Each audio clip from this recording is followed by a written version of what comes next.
Yeah, hi there. These comments are for Abdallah. This is Michael, the founder, owner, and the materials writer for all of your lessons at the 7-step system to pass the TOEFL IBT. I don't think I've ever been asked your question. I've been asked a lot of questions over the last few years, but this one is interesting, so maybe some of my YouTube subscribers also might be interested in hearing this. Now, if anybody else has any comments, you can certainly make comments in the comment box below this video. So your question is, how many words do I need to say in each task of the speaking section?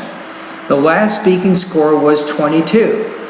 Now, I don't know how to answer this exactly. I mean, there's a lot of different factors involved, but if I'm guessing, I would say approximately 120 to maybe 140 words would probably be appropriate in terms of answering speaking task number 1, 2, 3, 4, 5, maybe 6. Now wait a minute though, I think speaking task 1 and 2 you only have 45 seconds, so maybe 120 words for your speaking task number 1 and 2.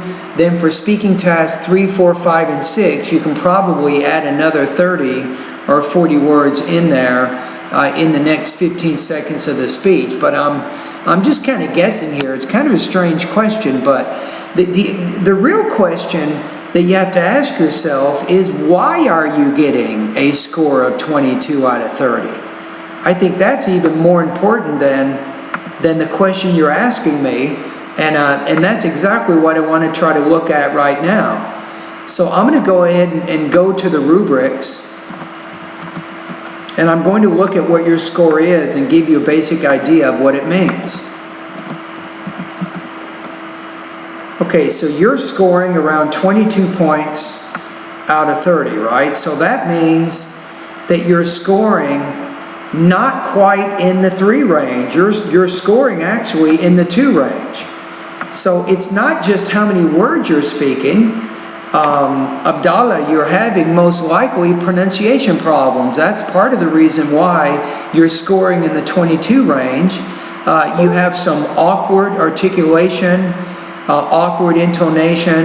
You have choppy, fragmented, or telegraphic or frequent pauses and hesitation. You have some pronunciation issues.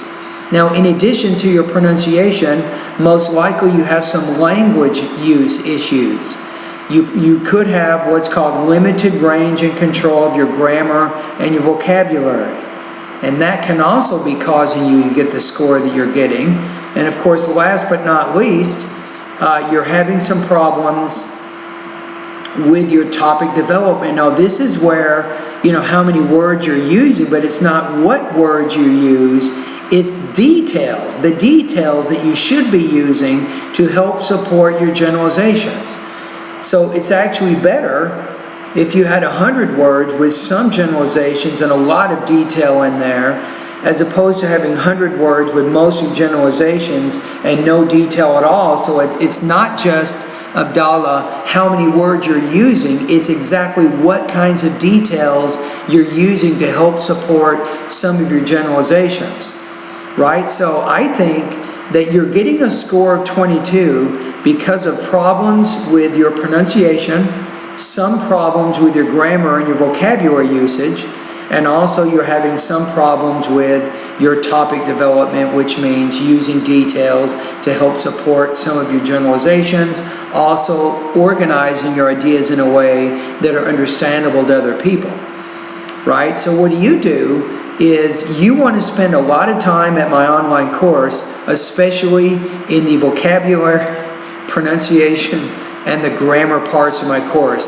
That's exactly where you want to live for the next 30 days or so, because once you build your vocabulary base and you improve your pronunciation and then you eliminate the grammar errors you're making, your score will be higher than 22 points out of 30, right?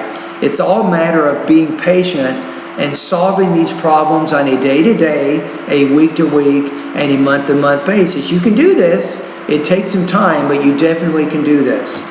All right? Anyway, thank you for your questions. I hope in this video I've given you some additional information to get you going in the right direction, and thank you for becoming one of my students.